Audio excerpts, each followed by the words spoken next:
Good morning, everyone. Good morning, Doc Flores, and welcome to MAED 203 Human Resource Management. So for today, we will be discussing about the theories in human resource management. But before that, let me introduce to you the reporters. First, I would like to introduce myself. I am Shan Batitang. I am from Barangay Matabao, Buena Vista, Agusan del Norte. I was born on April 16, 1998, a provincial paid assistant teacher of Manapa 2 Central Elementary School. Second, we have Ma'am Charlotte A. Isiderio from Barangay Manapa, Buena Vista, Agusan del Norte. She was born on January 17, 1989, and a teacher 1 of Manapa 2 Central Elementary School. And lastly, we have Ma'am Edelen C. Banawan from Barangay Tagkatong, Carmen, Agusan del Norte. She was born on December 18, 1985, and a teacher 1 at Gusoon Elementary School. So we have here the objectives. At the end of the discussion, the MAED students are able to 1. Identify the proponents and their contributions in the field of human resource management. Second, understand every concept of the theories of human resource management. And lastly, appreciate the uniqueness of the ideas of the theories of human resource management. And now, let's start the first theory. We have the expectancy theory by Victor Vroom. Okay. First, let me introduce to you Mr. Victor Vroom. Victor Vroom, he is a workplace and behavioral psychologist. He is also a business school professor, and he holds a degree from the University of Michigan. So the expectancy theory. Victor Vroom introduced one of the most widely accepted explanation of motivation. So very simply, the expectancy theory says that an employee will be motivated to exert a high level of effort when he or she believes that, number one, effort will lead to a good performance appraisal. Second, a good appraisal will lead to organizational rewards. And lastly, the organizational rewards will satisfy their personal goals. So the idea with this theory is that people are motivated to do something because they think their actions will lead to their desired outcome. So the expectancy theory proposes that work motivation is dependent upon the perceived association between the performance and outcome. And the individuals modify their behavior based on their calculation of anticipated outcome. So,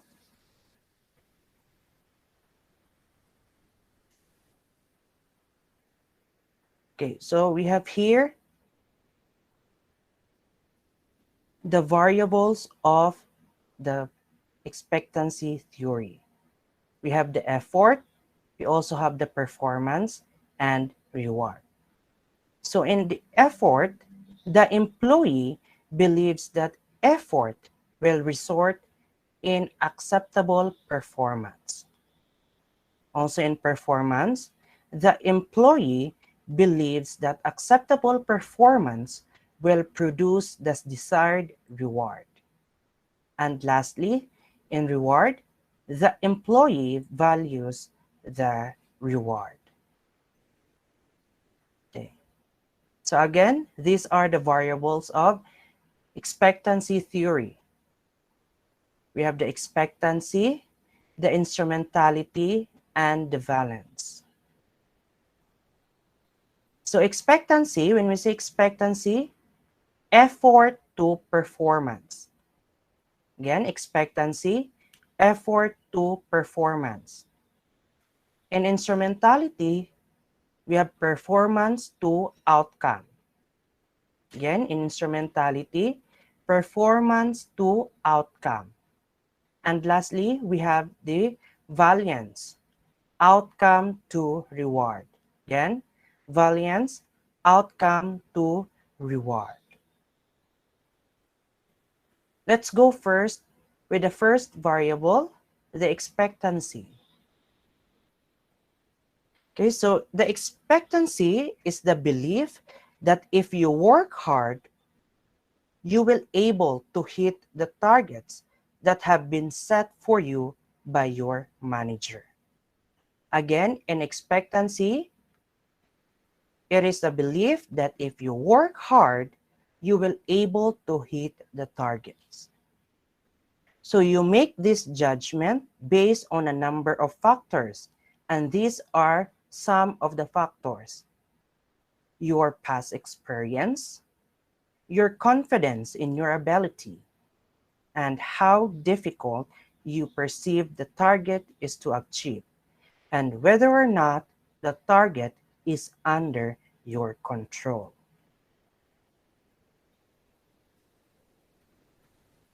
Okay.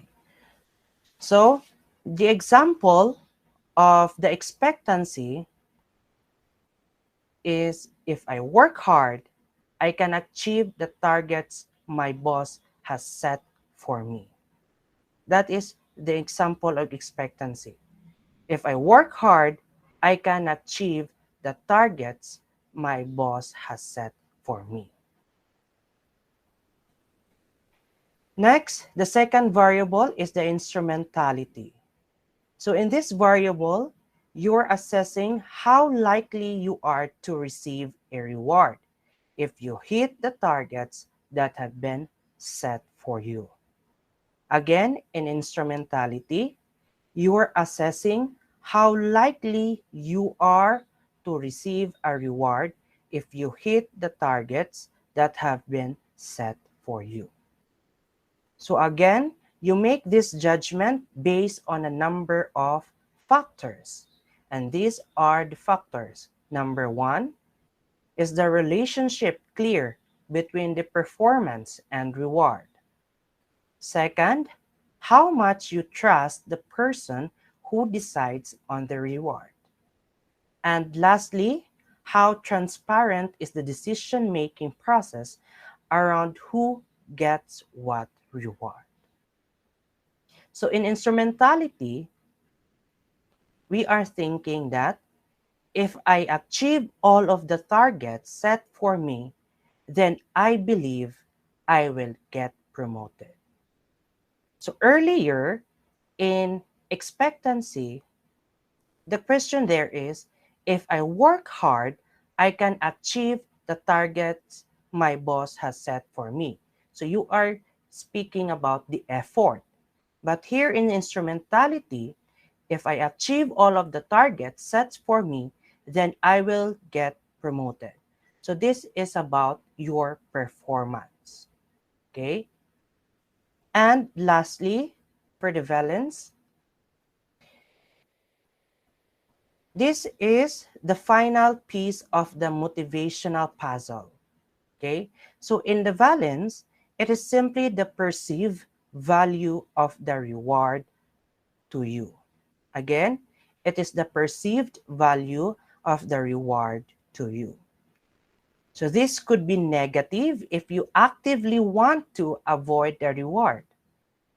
Also, 0 if you are unmotivated by the reward. But if 1 if you are motivated by the reward.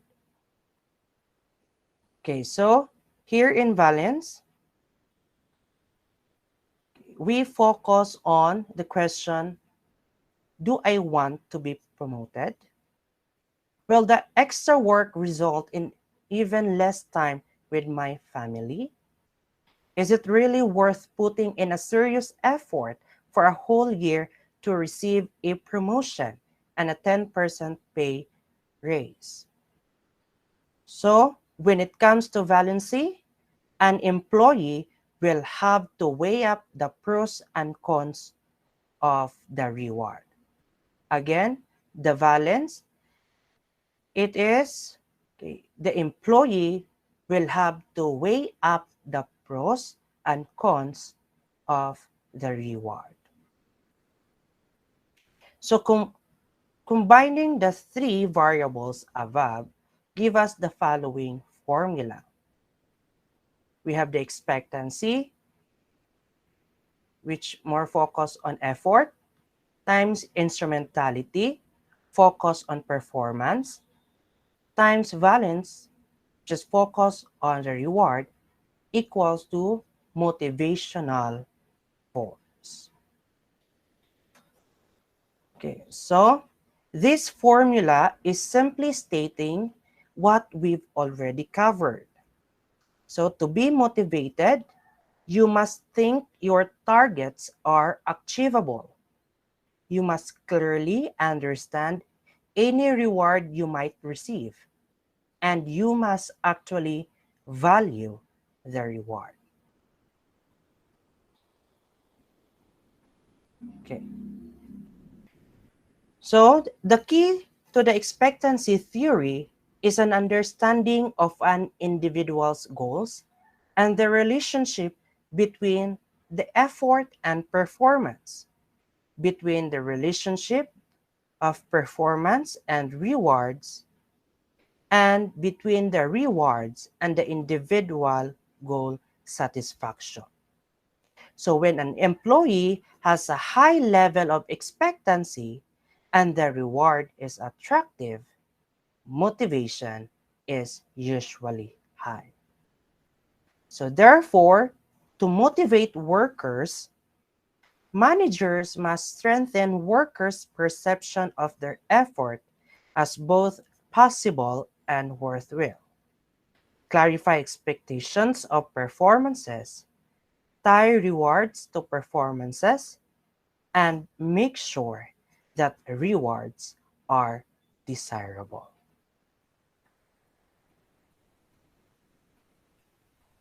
So, in other words, expectancy theory provides the idea that individuals' motivations comes from believing they will get what they desire in the form of a reward. Okay, so that's all for the expectancy theory. Now, let us welcome Mom Charlotte Isiderio for the motivation, hygiene theory, and equity theory. Thank you, Sir Shan. And once again, good morning, everyone. I'm Charlotte. I'm going to report about the motivation hygiene theory from Frederick Hertzberg. Let us know first, uh, before we start, let me ask you this question first. Would you like to have a job for free? The practical answer for that is no, right? And that is Mr. Hertzberg's come in and let us understand what is this theory all about. Let us have a brief introduction about Frederick Urban Hertzberg. Frederick was born on April 18, 1923 and died January 19, 2000. He was an American psychologist who became one of the most influential names in the business management.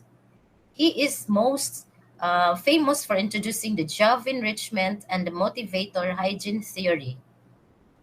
Um, its 1968 publication, the book entitled One More Time, How Do You Motivate Employees, had sold 1.2 million reprints by 1987 and the most requested article from the Harvard Business Review. About Frederick Herbert's motivation hygiene theory, it says that motivation on a job should lead to satisfied workers. Satisfaction and dissatisfactions were not opposite ends. Mr. Frederick Herbert's studies indicate that certain job factors are consistently related to employee job satisfaction, whereas others can create job dissatisfaction.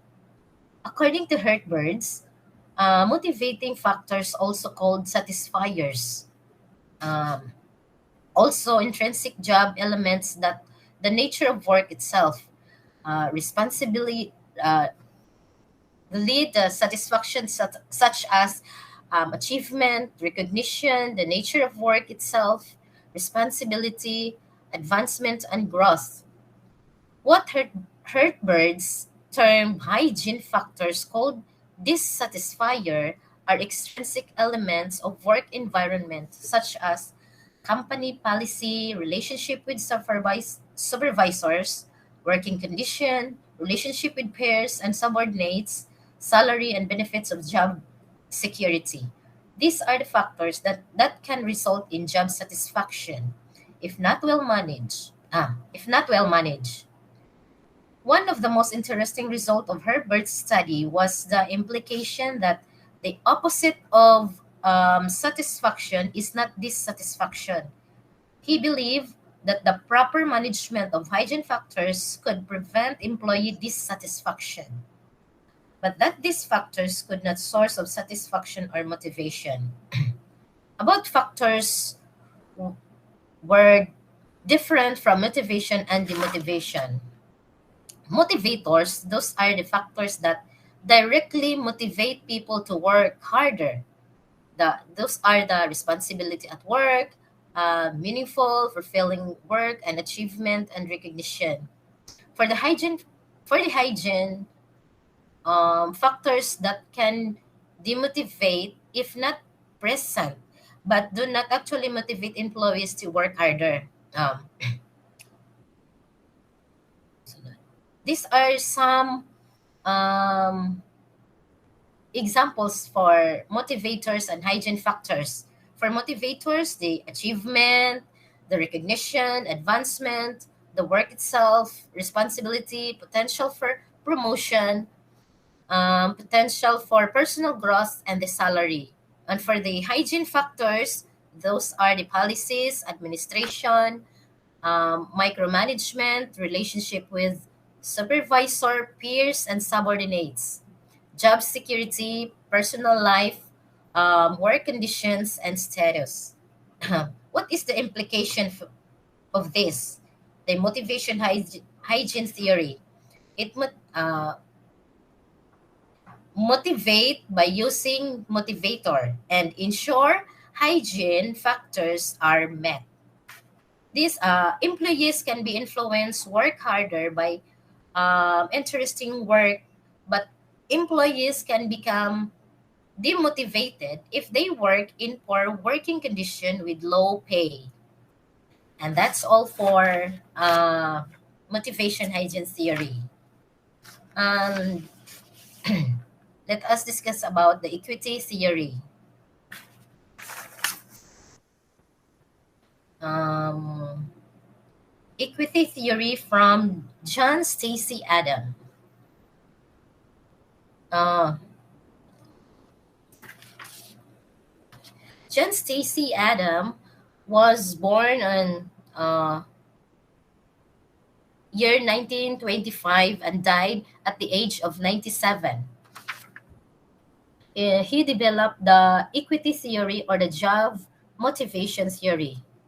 He is also an American and behavioral psychologist. He is also the creator of the theory of justice. Adam's equity theory. Factors affecting employees' assessment and perception. In the equity theory states that people are motivated if they are treated equitably and receive what they consider fair for their efforts and costs. Um, this theory was suggested by Adams on 1965, and this theory is based on the social exchange theory. According to this theory, people compare their contribution to work, cost of their actions, and the benefits that will result to the contribution and benefit of the reference person. The ratio of inputs and outputs. If the people perceive that the ratio of their input outputs to the ratio of referent others' input output is inequitable, then they will motivated to reduce the inequality.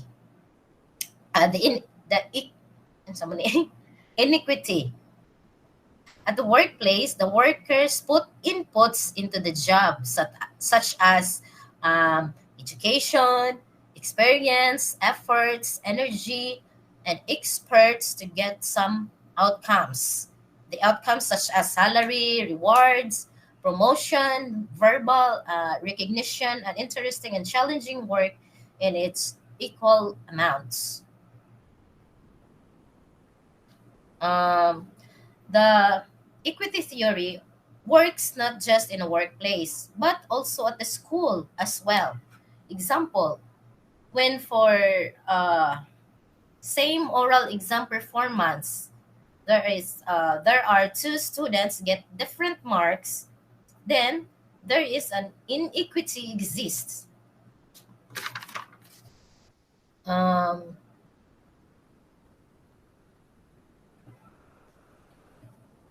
the These are the inputs in equity theory: the efforts, loyalty, hard work, commitment, skill, ability, adaptability, flexibility, tolerance, determination, enthusiasm, trust in superiors, support of colleagues, and personal sacrifice. And for the outputs, these are the financial rewards such as the salary, benefits, and perks. Intangibles that typically includes recognition, reputation, responsibility, sense of achievement, the praise, stimulus, sense of advancement or growth, and job security.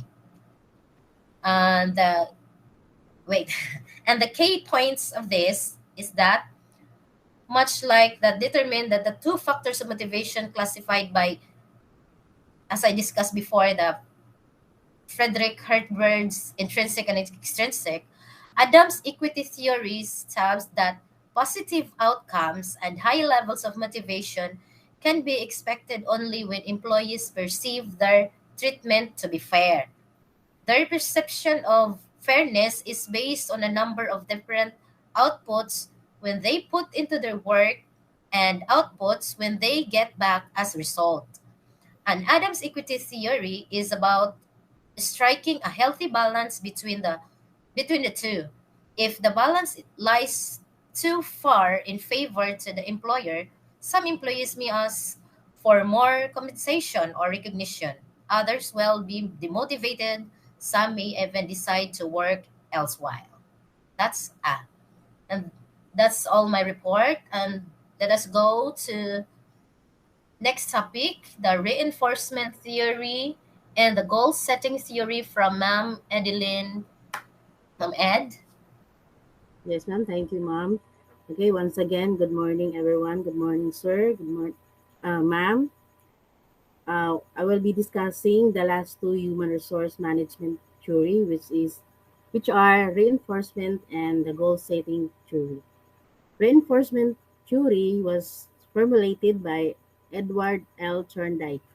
He was an American eugenist and psychologist. He also worked on comparative psychology.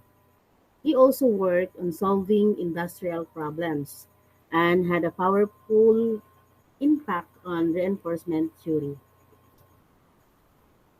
For the reinforcement theory, this theory focuses on appropriate use of the following techniques. Number one is the positive reinforcement. Positive reinforcement reward desirable behavior. Um, For positive reinforcement theory, managers who use a positive reinforcement strategy provide positive rewards to employees when they perform well. For example, an employee or a teacher who shows up early for work and the manager or our school head acknowledges the fact on the spot. So as a result, we enjoy the praise and is more likely to feel appreciated, di ba? Mas ganahan ta nga makita sa atong nga school head nga mas una ta sa ilahan ni abot. Next, avoidance. The possible consequences of improper behavior.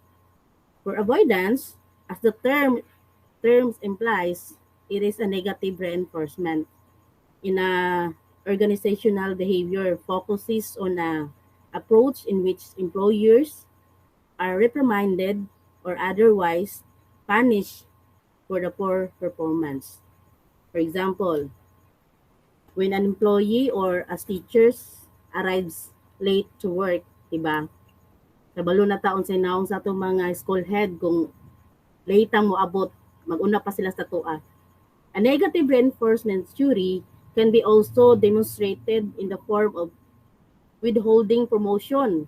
Kabalo na ta, dili ta i-promote. Di ba? Dili ta i-recommend. Merit increases, mas makadaghan atong mga trabaho. Another one, choice assignment. Diba? Ipangbutang ta sa mga place or mga assignment ka dili nato gusto. Or another one, by demoting or suspending the offender. Pwede ta i-demote or sa worker, pwede i-suspensions of work sa avoidance to theory. Another one, extinction is ignoring the behavior of a subordinate. For this strategy, it is neither praised nor reprimanded for their work. Ang advantages ani can be an employees don't feel pressure and stress associated with making a mistake or missing a deadline. Diba, na uban mga teachers, bahala na sila, bahala ng deadline diha. Dili ko magpa-pressure ana. Muna yung advantages. Pero ang disadvantages, there is a little incentives to step up performance if your efforts are never recognized, diba? Kanang wala kay incentive nga madawat kung worker ka, kay poor man ang imong performance, kay ang imo lagi extension strategy nimo, ignoring man ka sa behavior sa imong ang imong behavior ba wala ka nag-focus imong trabaho, gi-ignore nimo ang mga supervisor nimo or mga school head sa mga task na gihatag sa imo. For the punishment, to decrease the likelihood of a behavior recurring. Next, sir.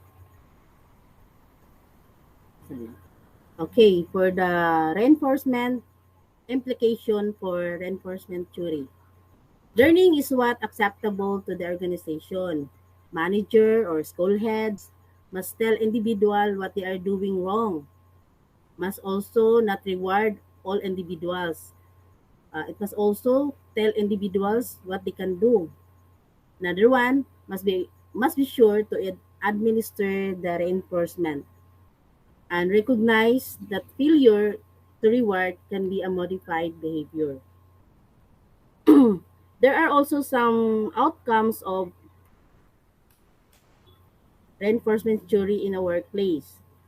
It will measure the outcomes of positive versus negative extension reinforcement theory. Another one, it will conduct an impartial third-party group with employees to gauge reaction to different motivational techniques. Next, it will track disciplinary issue in the workplace. And the last one, it will conduct periodic employee polls and ask pointed questions about circumstances and environment that encourage them to perform at optimum level. Next, sir. For the last theory, goal-setting theory, it was formulated by Edwin Locke. For the goal-setting theory, okay, Edwin Locke is an American psychologist. He is a pioneer in goal-setting theory. He also enriched the understanding of work, motivation, and job satisfaction. And most widely respected, he was a most widely respected theory. For the goal-setting theory, goals are major source of work motivation. So goals are the major source of work motivation. Employees do better when they get feedback, especially positive feedback. So factors influence the goal performance relationship. Like the employee must be committed to the goal, must capable of performing the task. Tasks should be simple, familiar, and independent. The goal setting theory is a cultured band. According to the Lax goal setting theory, that there are five main principles of setting effective goals. We have the clarity. Number one is clarity. Goals must be clear and specific. So klaro o specific kung unsa ba gyud ang imong goals. Second, challenge. The goals should be sufficiently challenging to keep employee engaged and focused. Third, commitment. Employees need to understand and support the goal they are being assigned. So dapat ang employee or kuan kita committed ta sa goals nga atong gusto. Next, feedback. Feedback is an important component of the goal setting theory. Regular feedback should be provided throughout the goal achieving process to ensure tasks stay on the track to reach the goal. And the last one is task complexity. The goal should be broken down into smaller pieces. So, sa task complexity, dapat ang imong goals, imo na nang bahin-bahin, dili kay diretso ka sa goals na dako kaayo, nga diretso mo ma-achieve. So, for the principle, we have clarity, challenge, commitment, feedback, and task complexity. Next, we have also this SMART model. It is an effective way to set and accomplish goals.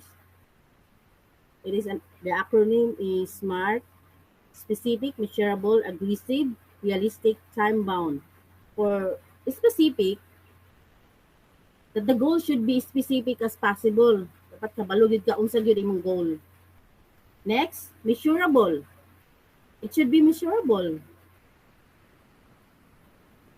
Achievable. Goals should be fairly challenging to keep employees engaged and to provide reward upon accomplishing them. Next, realistic. Set the goal that can be realistic to be met. Dapat ay mong goal ma-achieve nimo. Di kay nagkuan ka og goal di to ma-realize kalisod.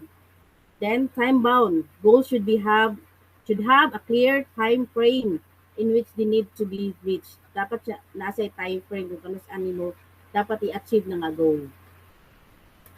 And again, the SMART model: specific, measurable, aggressive, and realistic and time bound. And that's all for the group 2. That's all for the human resource management theory. Sir? Okay, thank you, Ma'am Charlotte and Ma'am Edeline. And that's all for today. So if you want to learn more about the theories in human resource management, you can read or you can watch videos using these links. Okay?